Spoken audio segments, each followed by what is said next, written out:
bonjour et bienvenue sur Métro Boulot Finito, le podcast qui veut en finir avec la routine métro boulot dodo et vous sortir du mode pilote automatique au travail, comme dans la vie.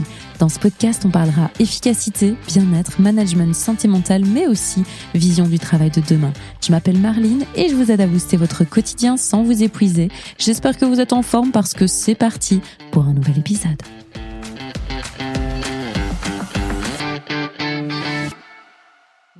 Bonjour, j'espère que vous êtes en forme aujourd'hui parce que c'est le premier épisode invité du mois de janvier. Donc c'est officiellement là, parce que c'est une femme sans spoiler, c'est officiellement la première invitée 2026 au micro du podcast. Et aujourd'hui, je suis ravie d'accueillir Fabienne Guichon-Lindholm. Oh, nice. Voilà. Qui est française-anglaise, donc c'est pour ça, je l'ai regardée pour voir si je prononçais bien son prénom. Bonjour Fabienne. Bonjour, comment vas-tu? Écoute, moi je vais très bien, malgré le froid et le sombre jour que nous avons aujourd'hui, parce qu'on est en hiver, donc on peut quand même le dire, il est même pas 16h, il fait presque noir déjà. Pratiquement. Donc, mais sinon ça va, très très ravie de t'accueillir sur mon canapé aujourd'hui pour enregistrer cet épisode. Alors moi, je suis ravie d'être ici. Le canapé est très confortable. Ah bah, est-ce que tu peux le dire à tous les J'ai auditeurs? vraiment l'impression d'être dans un petit cocon ici. C'est vraiment magnifique, j'adore. Ah, trop bien. Merci. On valide mon intérieur, du coup, on valide la Tout déco. à c'est fait. ça. Ah mais la déco, tout est parfait. Moi, je trouve que ça aide à trouver de l'inspiration. Ah, bah écoute, j'espère que tu seras très inspirée pour cet épisode avec moi. J'espère. Alors, je t'avoue que le canapé, je l'ai un peu acheté exprès pour le podcast parce que, en général, je bouge pour aller chez les invités à gauche, à droite. Mais il y a quelques invités qui viennent à la maison et j'avoue que j'avais envie d'un canapé un peu confort et tout. Donc, Ouais, contente que tu le valides. tout à fait. Validé à 100%. Avant qu'on rentre dans le vif du sujet, que tu nous présentes un petit peu ton parcours et qu'on parle un petit peu du monde du travail, je te propose un petit jeu.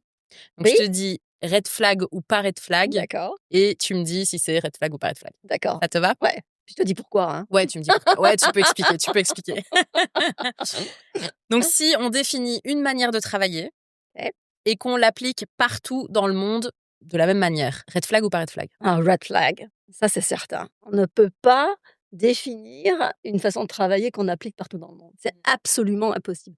On peut définir une façon de travailler qui est reliée à nos valeurs, pour commencer, Ouais. pour avoir un petit peu une fondation, parce qu'on ne veut pas non plus se changer complètement, mais il faut toujours s'adapter et d'avoir une flexibilité pour rentrer dans la culture des autres. Autrement, on ne se comprend pas.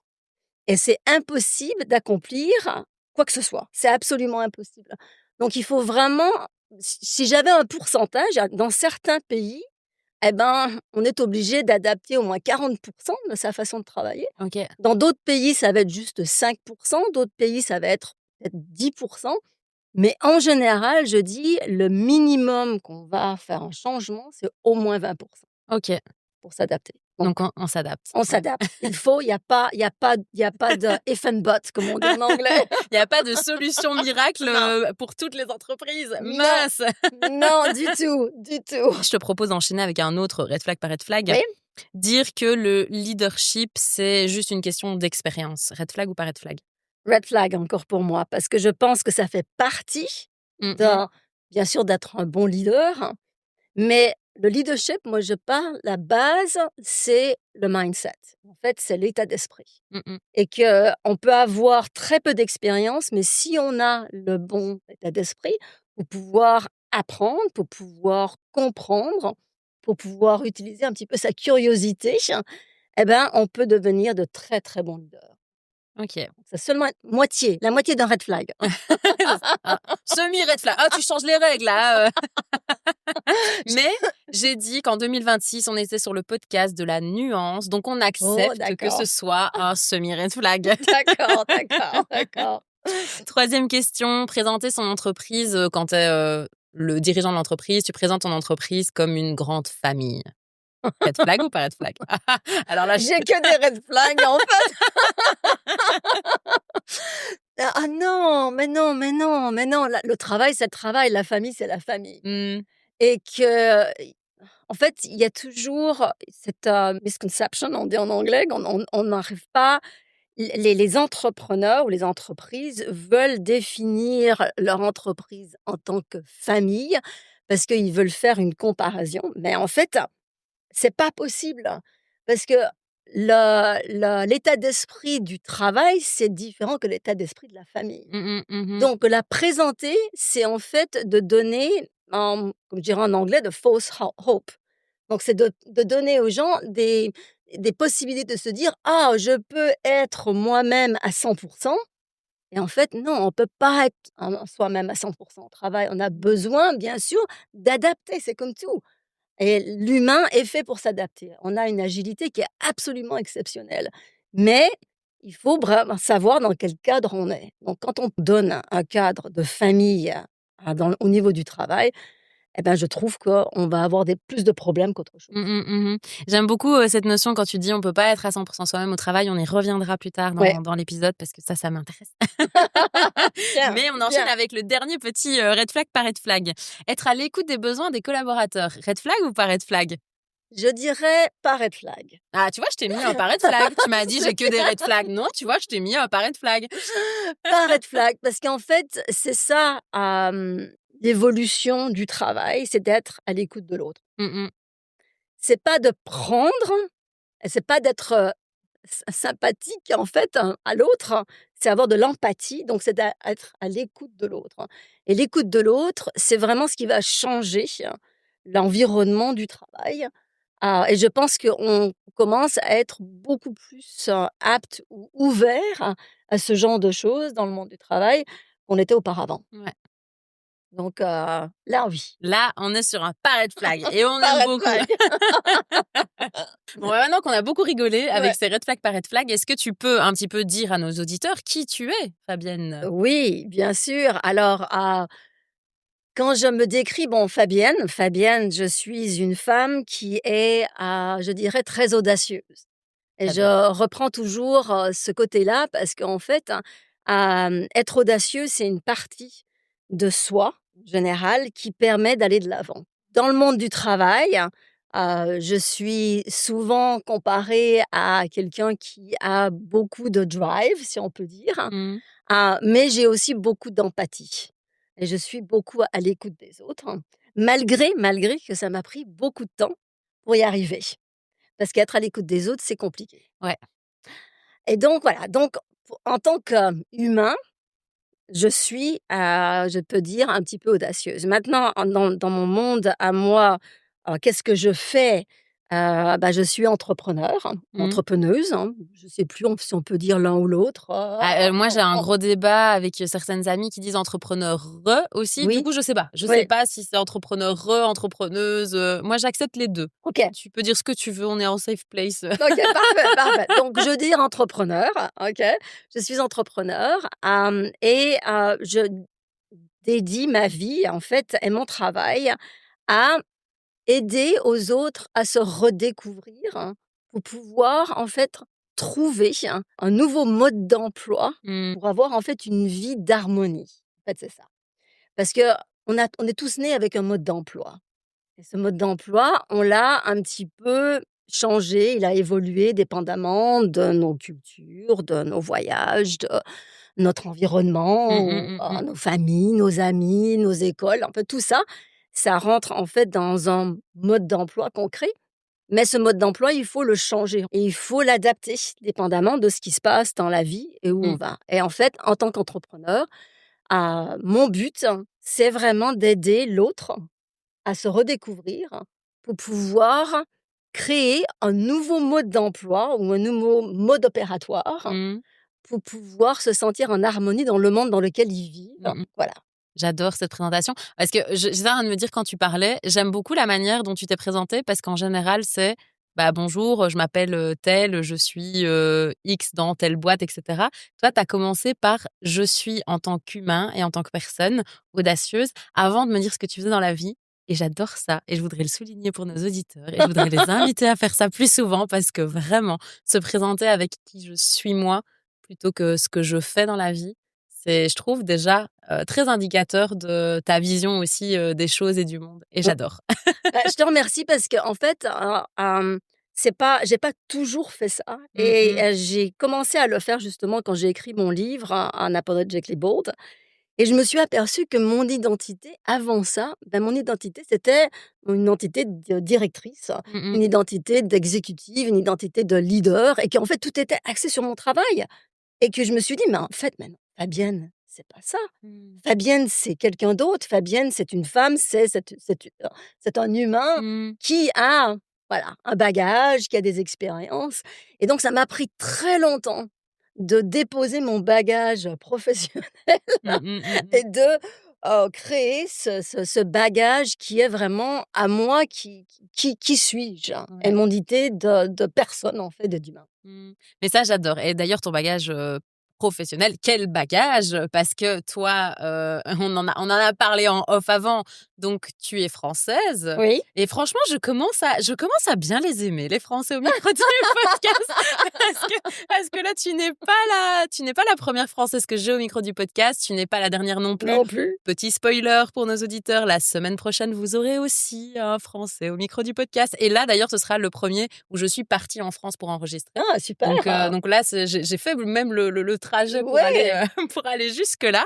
Mais du coup, ouais, je commence à avoir pas mal de Français au micro du podcast et toi, donc on se le disait en off, donc tu as vécu, 22-23 ans en France et puis tu es partie aux États-Unis et tu as fait une carrière là-bas aux États-Unis. Oui, Tu as fait 28 ans, tu me disais? pratiquement 28 ans, ouais. Donc c'est assez énorme. Ça ce qui explique aussi pourquoi il y a du franglais dans ce que Fabienne nous Beaucoup de raconte. franglais.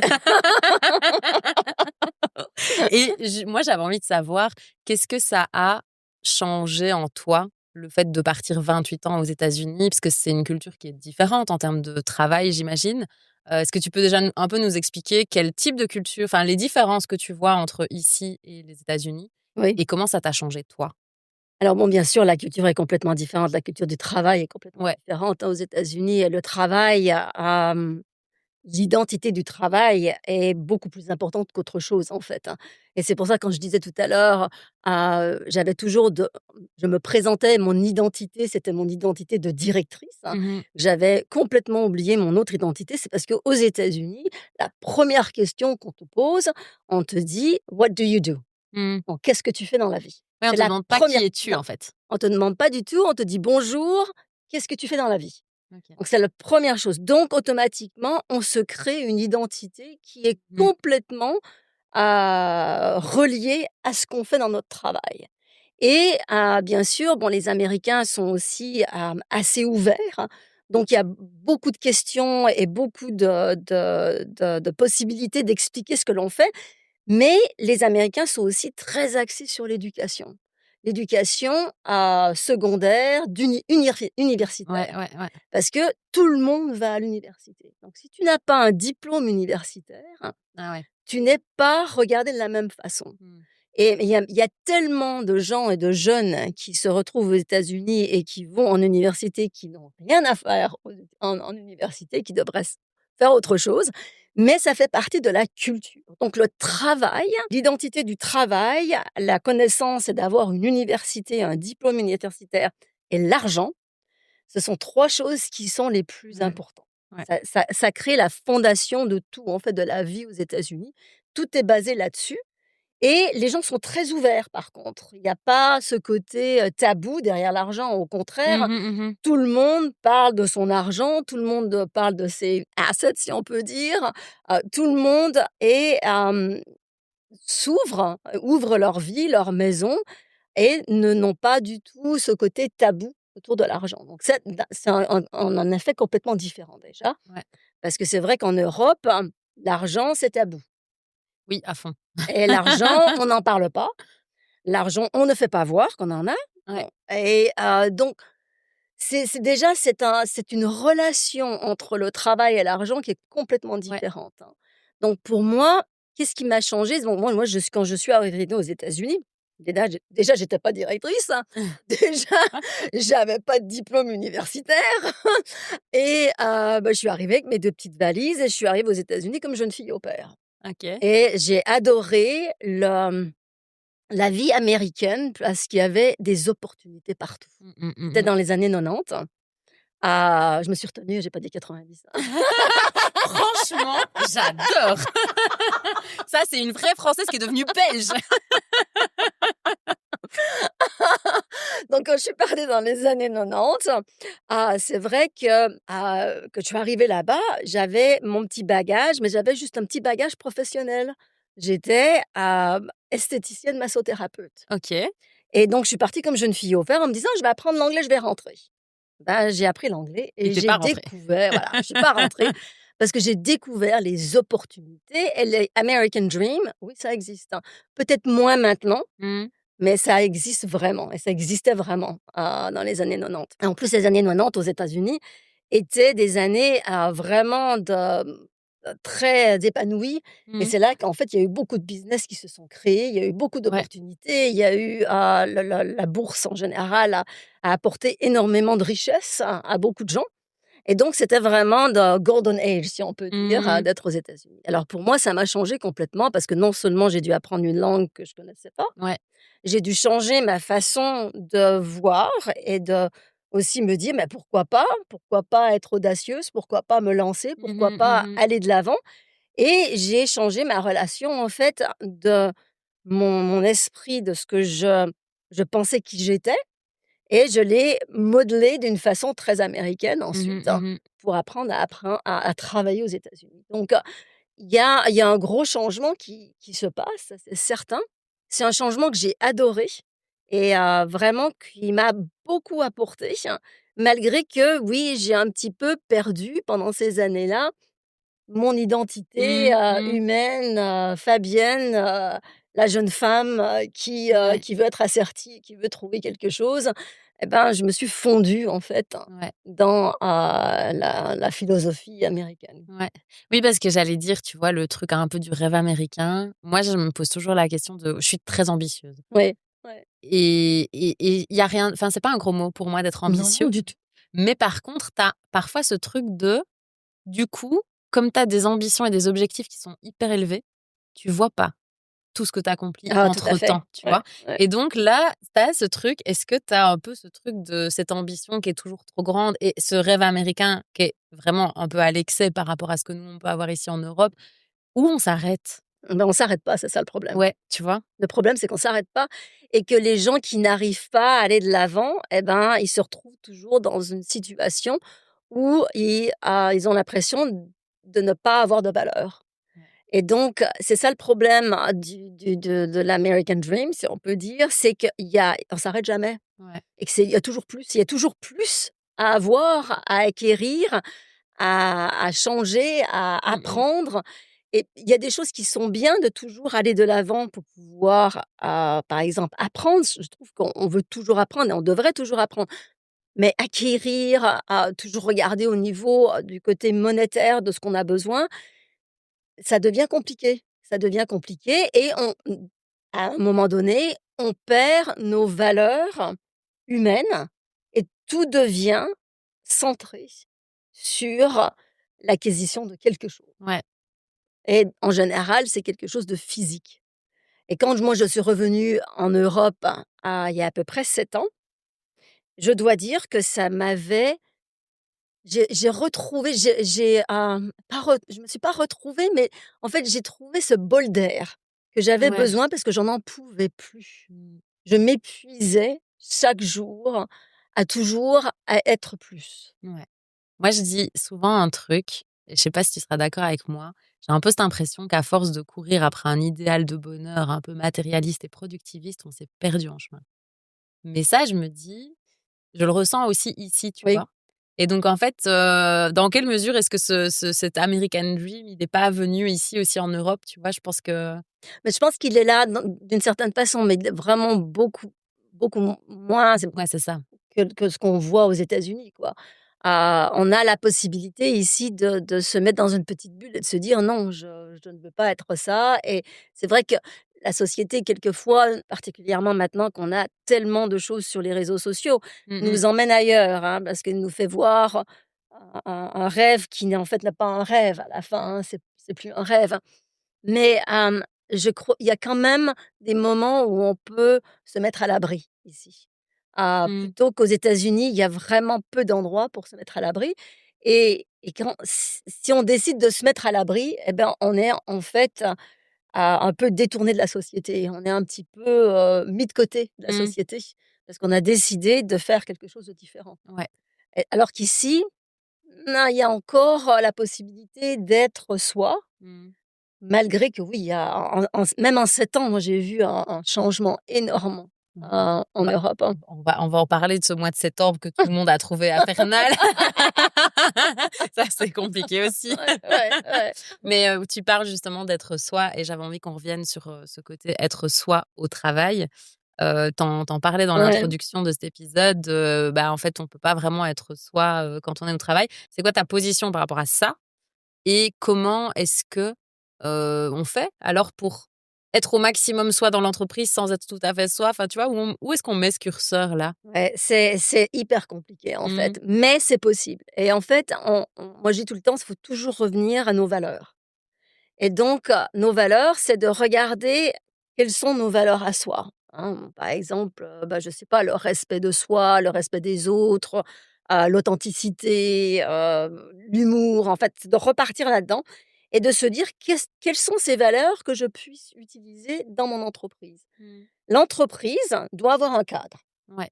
Donc et le cadre doit être bien spécifique et il doit être aussi, à donné parce que souvent les entreprises ont des cadres, mais il n'est pas expliqué. Ouais. C'est un petit peu, un petit peu là-bas sous la table, on n'en parle pas toujours, et même les gens qui arrivent dans une entreprise pour la première fois, on leur dit pas toujours quelle est la mission de l'entreprise, Ouais. l'état d'être de l'entreprise, quelles sont les règles à respecter, quels sont en fait le cadre. Mmh mh, Hein, mmh mh. c'est comme un match de football. On a des règles à respecter, mais on peut utiliser nos talents dans le match pour pouvoir, en fait, arriver à un but. Ouais, ouais. Là, c'est exactement la même chose J'aime beaucoup cette métaphore. et moi, je pense que c'est très important. Il y a beaucoup d'entreprises qui, en fait, sont un peu confuses, maintenant, en se disant: «Ben, oui, on va laisser nos employés, on va laisser nos équipes être qui ils veulent». Mais non, c'est pas ça, en fait. C'est de trouver un lien entre leurs talents des équipes Ouais. et ce qu'ils peuvent apporter à l'entreprise, les valeurs qui se mettent ensemble et comment on peut les utiliser dans le cadre qui a bien été appliqué. Ouais, c'est ça, dans l'entreprise. Voilà. Et où justement, c'est se dire: «Tiens, il y a le bien-être des collaborateurs, il y a le côté justement être soi et puis il y a le côté performance de l'entreprise». Mmh. Est-ce que ça se concilie? Alors le bien de toute façon, on ne peut pas être performant sans bien-être. Ça, c'est impossible. Ouais. C'est on n'a pas besoin d'être, 100 soi-même, on a besoin de se sentir bien. On en a besoin de se on fait partie de quelque chose. Ouais. On a besoin de savoir qu'on a un impact sur nos collègues, sur la société et sur l'entreprise. Ouais. Donc ça, c'est hyper important. Mais à la fin, hem, je pense que si on n'est pas bien dans sa tête, on ne peut pas performer. Mmh mh, mmh. Que j'aime bien revenir au sport et aux athlètes. Les athlètes qui ne sont pas bien dans leur tête, Là, ça marche pas. ça performe pas. Mmh. Ils n'y arrivent pas et donc ça peut être un athlète qui a performé toute sa vie parce qu'ils étaient bien dans leur tête. Le jour où ils ont des problèmes et qu'ils sont pas bien, bah, c'est fini. Mmh. Donc c'est un peu la même chose pour moi. Je pense que quand on regarde comment on dans le milieu du travail, on apporte tous un acquis, on apporte des expériences, on apporte, des talents que Mmh nous mh, avons mmh. tous et ces talents, eh ben, il faut les mettre à bien pour l'entreprise, pour nous et pour la performance, tout en étant bien. Ouais. Donc on arrive quand même à faire ce lien parce qu'il y a, tu sais, toujours ce truc de comment tu arrives à un moment donné quand tu as du chiffre à faire et que tu as la pression des clients, des actionnaires, de la bourse, de tout ça. À un moment donné, est-ce que tu te perds dans cet humain ou, c'est quoi le conseil que tu donnerais à une entreprise pour, justement essayer de bien concilier les 2? Je pense que c'est en fait moi je partirais sur la raison d'être de l'entreprise. Mmh. Parce qu'une fois qu'on comprend bien, que tout le monde comprend bien la raison d'être de cette entreprise, c'est Ouais, une vision un petit peu plus large, hein, ouais. et ben ça permet de faire un petit peu ce côté entonnoir, hein, Mmh. et de ramener en fait, ben oui, à la fin, on est là, hein, bottom line, il faut qu'on fasse des chiffres, Ouais, autrement on c'est sera ça. pas là. Mais ouais, c'est ça. Mais on fait ces chiffres parce qu'on voit cette vision et que tout le monde la voit, cette raison d'être Ouais. et que ça permet de sortir du chiffre et de notre petite boîte de performance qui est très reliée au PNL, si on peut dire. Ouais. Mais à la fin, ça donne un peu une bouffée d'air, quoi. Ouais. Et je pense que c'est là la réponse, mais je ne suis pas à 100% sûre. Donc, je veux dire, il faut toujours essayer Ouais. pour voir. Ouais. Et puis, comme on disait, chaque entreprise a sa culture aussi. Et donc, il faut. Voilà. Il n'y a pas de recette miracle, malheureusement, pour toutes les entreprises du monde, évidemment. Non. On est presque à la fin du Oui. temps parce que ça file. Tu vois. Oui, c'est ce que je vois. C'est toujours. Moi, j'adore faire des épisodes de 30 minutes parce que je sais que les auditeurs les écoutent jusqu'au bout, ce qui n'est Oui. pas le cas des Oui. épisodes d'une heure. Et C'est donc, moi, vrai. j'ai pas la. Tu sais, t'as pas la frustration de se dire ils n'ont pas écouté l'invité Ouais. jusqu'au bout. Mais par contre, c'est court. Et donc, Ouais. et donc, du coup, j'ai quand même encore une dernière question pour toi. C'est la question signature que je pose à tous les invités qui passent au micro du podcast. On est dans un monde qui est en changement. Oui. On parlait de ce mois de septembre qui a été un peu compliqué. Et puis, voilà, de manière un peu globale, le contexte économique, politique, social est parfois un peu anxiogène et peut effrayer certaines personnes. Et tu vois qu'il y a des choses qui veulent changer, mais qui ne changent pas. Mais tu vois, j'ai l'impression qu'on est dans une ère de transition. Et de transition vers où, je ne sais pas exactement. Et du coup, pour toi, ça devrait être quoi le travail de demain pour qu'on s'y sente tous bien, épanouis et qu'il soit durable tant pour l'humain que pour l'environnement? Ouais, transition, tu as tout à fait raison, je suis tout à fait d'accord avec toi, on est dans une époque de transition. Je pense que c'est trouver un équilibre et ça, c'est hyper difficile pour les humains de trouver un équilibre entre avoir ce côté bien-être sans aller au-delà et de se dire: «Ben, non, je ne vais pas travailler». Mais aussi avoir ce côté performance et trouver cet équilibre entre les 2. Mmh. Et je pense que c'est possible d'y arriver, mais ça va prendre longtemps.